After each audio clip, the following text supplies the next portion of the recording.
Hello दोस्तों, नमस्कार। आप सभी साथियों का स्वागत है आपके अपने यूट्यूब चैनल एक्सेस एकेडमी पर। दोस्तों, आज का यह वीडियो आप सभी के लिए बहुत ही महत्वपूर्ण और इंफॉर्मेटिव होने वाला है, क्योंकि इस वीडियो में हम डिस्कस करने वाले हैं एलटी ग्रेड के गजट नोटिफिकेशन की डिटेल्ड जानकारी के बारे में, जहां यूपीपीएससी के द्वारा संशोधित गजट जारी कर दिया गया है और एलटी ग्रेड शिक्षक भर्ती के विज्ञापन का 7 साल का इंतजार बहुत जल्द समाप्त होने वाला है। दोस्तों, जो उत्तर प्रदेश लोक सेवा आयोग की तरफ से गजट जारी किया गया है, उसमें क्या क्या संशोधन हुए हैं, क्या शैक्षिक योग्यता में बदलाव हुए हैं, सब्जेक्ट कॉम्बिनेशन संशोधित गजट के अकॉर्डिंग क्या रहने वाला है, कौन कौन से सब्जेक्ट के लिए बीएड को अनिवार्य किया गया है, कौन कौन से सब्जेक्ट के अभ्यर्थी बिना बीएड के फॉर्म भर सकते हैं, काफी कंफ्यूजन है। तो इन सारे कंफ्यूजन को दूर करने के लिए यह वीडियो बहुत ही महत्वपूर्ण होगा। तो आप सभी लोग इस वीडियो को सभी साथियों में शेयर कर दीजिए। जितने भाई बहन चैनल पर पहली बार विजिट कर रहे हैं और अभी तक चैनल से नहीं जुड़े हैं, तो प्लीज चैनल को सब्सक्राइब करके बेल आइकन जरूर दबा लें आगे की लेटेस्ट और ऑफिशियल अपडेट पाने के लिए। तो आइए दोस्तों, शुरू करते हैं आज का यह वीडियो और देख लेते हैं एलटी ग्रेड शिक्षक भर्ती को लेकर के जारी संशोधित गजट की डिटेल्ड जानकारी का यह वीडियो। तो साथियों, आप सभी लोग यहां पर देख सकते हैं उत्तर प्रदेश का संशोधित गजट नोटिफिकेशन आप सभी के सामने है, जो एलटी ग्रेड शिक्षक भर्ती से संबंधित है। यहां पर दोस्तों, आप सभी लोग इसकी डिटेल जानकारी देख सकते हैं। जो संशोधित गजट जारी किया गया है एलटी ग्रेड शिक्षक भर्ती को लेकर के, इस डिटेल्ड जानकारी को आप पढ़ सकते हैं। इस पूरे गजट को टेलीग्राम चैनल पर हम अपलोड कर देंगे, वहां से हम बात करेंगे जो परिवर्तन हुए हैं और आप सभी लोगों के लिए इंपॉर्टेंट हैं। दोस्तों, जैसा कि आप सभी लोग जानते हैं, पिछली एलटी ग्रेड शिक्षक भर्ती उत्तर प्रदेश में 2018 में हुई थी। उसके बाद एलटी ग्रेड शिक्षक भर्ती को लेकर के जो है काफी दिक्कतें थी, जहां पर समकक्ष अहर्ता का विवाद कई वर्षों से चल रहा था, जिसके वजह से भर्तियां हर बार कोर्ट के अंदर जाकर के अटक जाती थी। इस बार जो संशोधित नियमावली है, उसमें समकक्ष अहर्ता को हटा दिया गया है, यानी किसी भी विषय में आवेदन फॉर्म भरने को लेकर के सब्जेक्ट को बिल्कुल क्लियर कट मेंशन कर दिया गया है। समकक्ष शब्द ही नहीं रखा गया है जो विवाद बन सके, यानी इस बार भर्ती कोर्ट में ना जाए, ऐसी तैयारी की गई है उत्तर प्रदेश लोक सेवा आयोग की तरफ से। और यह जो नियम है ये लागू हो चुका है उत्तर प्रदेश के अंदर, यानी 2025 में जो एलटी के शिक्षक भर्ती का विज्ञापन आने जा रहा है, वह इस संशोधित गजट के नियमों के अकॉर्डिंग ही होगा। यहाँ पर आप सभी लोग देख सकते हैं, जो प्राचीन नियम थे भर्ती को लेकर के, वो यहाँ स्तंभ 1 में मेंशन है। जो संशोधित नियम है वो यहाँ पर नियम स्तंभ 2 में मेंशन किए गए हैं। एतद द्वारा प्रतिस्थापित नियम यहाँ पर देख सकते हैं, ये विषय मेंशन की गई है। तो यहाँ पर ये चीजें, तो सहायक अध्यापक पुरुष या महिला, सामाजिक विज्ञान की बात सबसे पहले यहाँ पर की गई है। तो हम पुरानी नियमों को बात ना करते हुए नए नियमों की ही चर्चा करेंगे सीधे। तो सबसे पहले देख सकते हैं, भारत में विधि द्वारा स्थापित किसी विश्वविद्यालय या मान्यता विश्वविद्यालय या संस्था से इतिहास, भूगोल, राजनीति विज्ञान और अर्थशास्त्र विषयों में से कम किन्हीं 2 विषयों में स्नातक की उपाधि। दूसरा यहाँ पर जो इंपॉर्टेंट पॉइंट है वो है, भारत में एनसीटी द्वारा मान्यता प्राप्त है किसी कोर्स में शिक्षा स्नातक अर्थात बीएड की उपाधि होनी चाहिए। अब यहां पर आप सभी लोग देख सकते हैं, सामाजिक विज्ञान में जो भी भाई बहन आवेदन फॉर्म अप्लाई करना चाहते हैं, उनके पास स्नातक में यानी ग्रेजुएशन लेवल पर इतिहास, भूगोल, राजनीति विज्ञान और अर्थशास्त्र में से कोई भी 2 विषय हो, वो आवेदन कर सकते हैं। और इसके साथ साथ बीएड अनिवार्य है सामाजिक विज्ञान में आवेदन फॉर्म अप्लाई करने के लिए। अब फिर हम बात करेंगे अंग्रेजी के लिए। तो चाहे पुरुष हो चाहे महिला वर्ग हो, सभी के लिए ये नियम लागू होंगे। तो भारत में विधि द्वारा स्थापित किसी विश्वविद्यालय या मान्यता विश्वविद्यालय संस्था से अंग्रेजी साहित्य के साथ स्नातक की उपाधि होनी चाहिए और इसके साथ साथ बीएड भी यहां पर होना चाहिए। फिर अगली भर्ती जो है वो यहां पर गणित विषय के लिए एलटी ग्रेड की है। तो इसके लिए जो शैक्षिक योग्यता निर्धारित की गई है, तो भारत में विधि द्वारा स्थापित किसी विश्वविद्यालय या मान्यता विश्वविद्यालय या संस्था से एक विषय के रूप में गणित के साथ स्नातक की उपाधि होनी चाहिए और इसके साथ साथ बीएड भी यहां पर मस्ट रखा गया है। जो अगला विषय है वह है दोस्तों विज्ञान, और इसके अंतर्गत भारत में विधि द्वारा स्थापित किसी विश्वविद्यालय, मानित विश्वविद्यालय संस्था से विषयों के रूप में भौतिक विज्ञान और रसायन विज्ञान के साथ स्नातक की उपाधि होनी चाहिए। ये बात ध्यान रखना, विज्ञान विषय से जो भी भाई बहन एलटीके शिक्षक भर्ती के लिए तैयारी कर रहे हैं, उनके पास सब्जेक्ट कॉम्बिनेशन ये होना चाहिए कि आपके पास ग्रेजुएशन लेवल पर भौतिक विज्ञान और रसायन विज्ञान यानी फिजिक्स और केमिस्ट्री होनी चाहिए, और इसके साथ साथ बीएड भी यहाँ पर अनिवार्य किया गया है। अगली जो विषय है वह है जीव विज्ञान, और इसके लिए जो शैक्षिक योग्यताएं हैं वहां पर आप सभी लोग देख सकते हैं कि जंतु विज्ञान और वनस्पति विज्ञान के साथ आप जो है ग्रेजुएट यानी स्नातक होने चाहिए। साथ में बीएड अगर आप कर रखें तो आप आवेदन कर सकते हैं।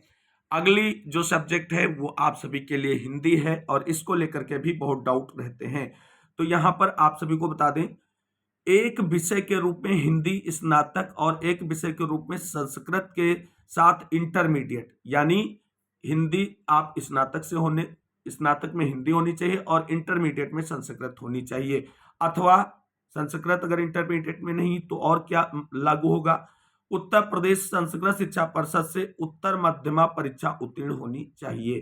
तो ये हिंदी विषय के लिए योग्यता है, और बीएड को भी यहाँ पर मस्ट किया गया है हिंदी टीचर के लिए भी। अगला जो सब्जेक्ट है दोस्तों वो है महिला संस्कृत, और इसके लिए आप सभी को बता दें, एक विषय के रूप में संस्कृत के साथ स्नातक उपाधि होनी चाहिए, साथ में आपके पास बीएड भी होना चाहिए आवेदन फॉर्म अप्लाई करने के लिए।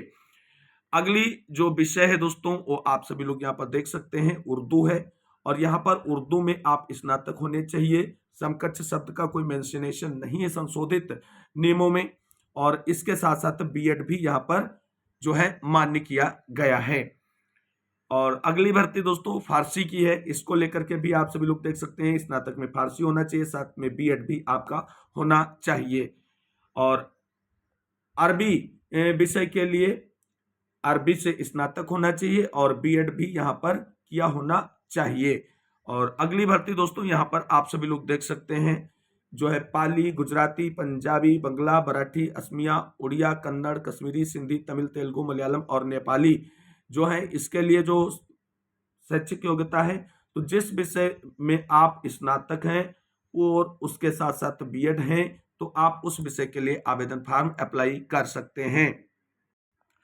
आगे दोस्तों आप सभी लोग देख सकते हैं, ये कला विषय के लिए यहाँ पर नियम जो है मेंशन किए गए हैं। तो कला विषय के लिए शैक्षिक योग्यता की अगर हम बात करें तो एक विषय के रूप में कला के साथ स्नातक की उपाधि, भारत में एनसीटी द्वारा मान्यता प्राप्त किसी कोर्स में शिक्षा स्नातक यानी बीएड की उपाधि होनी चाहिए। अब यहाँ पर आप सभी लोग देख सकते हैं, ग्रेजुएशन अगर आपने आर्ट से कर रखा है और बीएड कर रखा है तो आप कला के लिए आवेदन कर सकते हैं, लेकिन इसमें एक अथवा का ऑप्शन भी दिया गया है। अथवा का ऑप्शन क्या है, भारत में विधि द्वारा स्थापित किसी विश्वविद्यालय, मानित विश्वविद्यालय संस्था से ललित कला यानी बीएफए में स्नातक, एवं भारत में विधि द्वारा स्थापित किसी विश्वविद्यालय, मानित विश्वविद्यालय या संस्था से अधिमानी अहर्ता के रूप में शिक्षा स्नातक बीएड की उपाधि अगर आपके पास है तो भी आप आवेदन कर सकते हैं। और यहाँ पर बीएड को अधिमानी अहर्ता के रूप में जो है वैलिड किया गया है। तो ये आप सभी लोग यहाँ पर देख सकते हैं, और इसी के बिहाफ पर बोला जा रहा है कि जो है कला में आप बिना बीएड के आवेदन कर सकते हैं। ये चीज यहाँ पर मेंशन की गई है। अगली भर्ती जो है वो शारीरिक शिक्षा के लिए है, और यहाँ पर दोस्तों शारीरिक शिक्षा के लिए आपकी जो शैक्षिक योग्यता है, भारत में विधि द्वारा स्थापित किसी विश्वविद्यालय, मानित विश्वविद्यालय संस्था से स्नातक की उपाधि होनी चाहिए। साथ में यहाँ पर आपके पास बीएड या बीपीई का जो है डिग्री या डिप्लोमा आपके पास होना चाहिए। अगली जो विषय है वो है संगीत, और इसके लिए आप सभी लोग जानते हैं कि एक विषय के रूप में संगीत के साथ स्नातक की उपाधि होनी चाहिए, अथवा यहाँ पे बात ध्यान रखना, संगीत विषय के लिए यहाँ पर बीएड को अनिवार्य नहीं किया गया है। अथवा के रूप में यहाँ पर आप सभी लोग क्या देख सकते हैं, भारत में विधि द्वारा स्थापित किसी विश्वविद्यालय या मानित विश्वविद्यालय संस्था से स्नातक उपाधि के साथ भातखंडे संगीत महाविद्यालय से संगीत विशारद, अथवा प्रयाग संगीत समिति इलाहाबाद से संगीत प्रभाकर, टिप्पणी मेंशन की गई, संगीत विशारद और संगीत प्रभाकर के लिए कोई गुणवत्ता अंक प्रदान नहीं किए जाएंगे।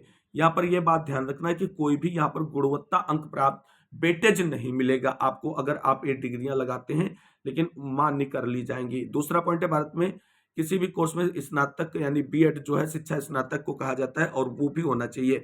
तो यहाँ पर संगीत के लिए भी यहाँ पर आप सभी लोग देख सकते हैं बीएड को रखा गया है, ये बात ध्यान रखना है। अथवा में ये इसके अथवा में ये दोनों ऑप्शन आपको मिलेंगे, ना कि बीएड के अथवा के रूप में। अगली विषय जो यहाँ पर दोस्तों आप सभी लोग देख सकते हैं और वो है कृषि या उद्यान कर्म।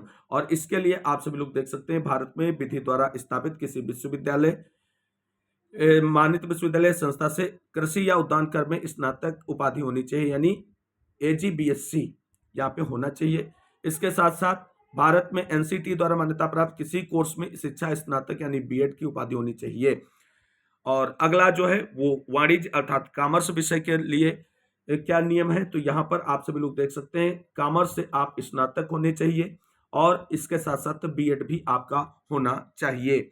गृह विज्ञान विषय की अगर हम बात करें तो यहाँ पर आप सभी लोग देख सकते हैं होम साइंस से आपका ग्रेजुएशन होना चाहिए और इसके साथ साथ बीएड भी आपका होना चाहिए। अब बात कर लेते हैं कंप्यूटर शिक्षक के बारे में।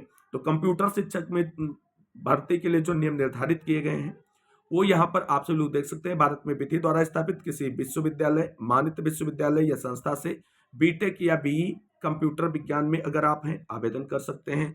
इसके अलावा कौन कौन अन्य जो नियम है या सब कोर्स हैं जो वैलिड हैं भर्ती के लिए, तो कंप्यूटर विज्ञान में अगर आप स्नातक हैं तो भी आप आवेदन कर सकते हैं, कंप्यूटर एप्लीकेशन में स्नातक हैं तब भी आप कर सकते हैं, NIELIT से ए स्त्री कोर्स के साथ अगर आप स्नातक हैं तो भी आप कंप्यूटर के लिए आवेदन कर सकते हैं। और कंप्यूटर शिक्षक के लिए बीएड यहाँ पर अनिवार्य नहीं है, ये आप यहाँ पर स्पष्ट देख सकते हैं। तो केवल और केवल कंप्यूटर जो शिक्षक भर्ती का पद होगा उसके लिए बीएड को अनिवार्य नहीं किया गया है।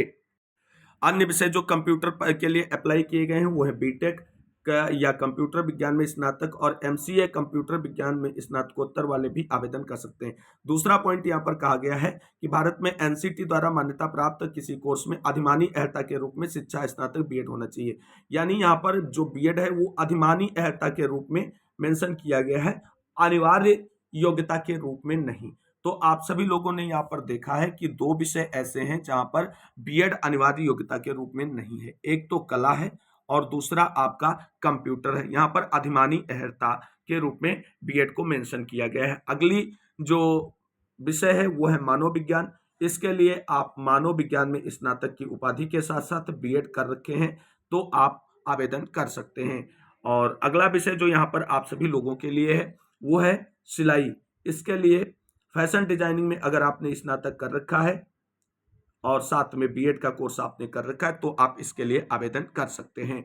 अब दोस्तों यहाँ पर जो अच्छी चीजें हैं वो ये हैं कि जहां पर दिक्कतें थी उन दिक्कतों को सॉर्ट आउट कर दिया गया है उत्तर प्रदेश लोक सेवा आयोग की तरफ से। इस गजट में सभी विषयों के लिए बीएड को अनिवार्य कर दिया गया है, केवल कला और कंप्यूटर को छोड़कर। यहां पर आपके पास कल बीएड और जो है किस योग्यता के रूप में मेंशन किया गया है तो वो है अधिमानी अहर्ता के रूप में। अधिमानी अहर्ता का दोस्तों तात्पर्य यहाँ पर है कि अगर आप कला से या कंप्यूटर से आवेदन करना चाहते हैं और आपके पास बीएड है और उसकी जो है डिग्री आप लगाते हैं तो आपको यहाँ पर वेटेज मिलेगा, ये चीज आप कर मानकर चलें। बाकी जिन सब्जेक्ट के लिए बीएड अनिवार्य है वहां पर आपको बीएड की डिग्री का वेटेज नहीं मिलेगा, आप बीएड डिग्री लगाएंगे ही एलिजिबिलिटी क्राइटेरिया को फुलफिल करने के लिए।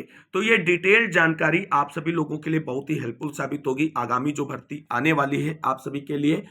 तो उम्मीद करते हैं कि यह वीडियो आप सभी के सारे डाउट को क्लियर कर दिया होगा। फिर भी आप सभी की अगर कोई क्वेरी या क्वेश्चन है कमेंट बॉक्स में पूछें, आपको रिप्लाई किया जाएगा। इस वीडियो को अंत तक देखने वाले सभी भाई बहनों को तहे दिल से शुक्रिया, बहुत बहुत धन्यवाद। मिलते हैं नई वीडियो में लेटेस्ट और धमाकेदार अपडेट के साथ, तब तक के लिए सभी भाई बहनों को जय हिंद, जय भारत, वंदे मातरम।